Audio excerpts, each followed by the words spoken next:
तरी असा किस्सा होऊन बसला का नाही सांगतो मला. माडबन गावामध्ये आलतो मी, आपल्या कोकणातल्या माडबन गावामध्ये, ठीक आहे ना. ह्या इथं मला माहित नव्हतं इकडे टेंट लावायला परमिशन ग्रामपंचायतीची घ्यायला लागते. मी खाली ह्याला गेलतो, समुद्र किनारा गेलतो टेंट लावायला. गावातलं पोलीस पाटील आलं माझ्याकडं. मला म्हणले तुम्हाला अर्ज लिहून द्यायला लागेल गावात. ह्या इथं इशे झालाय जरा थोडा. तेव्हा मी गेलो भाई तिथं अर्ज लिहून द्यायला गेलो. त्यांचं म्हणणं एकदम तिसरंच त्यांचं म्हणणं.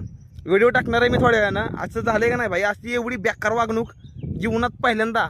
3 देश फिरलो, 40,000 किलोमीटर, पण असली वागणूक कुठं नाही. मी व्हिडिओ टाकणार आहे उद्या, त्याला तुम्ही व्हिडिओ बघा काय आहे ती. एवढं बेकार भाई, म्हणजे भाई मला ओळखते ती आणि ओळखून सुद्धा भाई अशी बोलते ती ना की जणू काय भाई मी चोरी करायला आलोय. तुम्ही फक्त व्हिडिओ बघा भाई, मी उद्या व्हिडिओ टाकणार आहे, ठीक आहे ना. तुम्ही सुद्धा म्हणता का असली वागणूक आम्हाला नव्हतं माहिती. बघा तुम्ही नुसतं. मला एवढं वाईट वाटलं, माझं मन दुखलंय का नाही, एवढं मन दुखलंय माझं, लय मन दुखलंय राव खरंच. उद्या व्हिडिओ बघा. हर हर महादेव.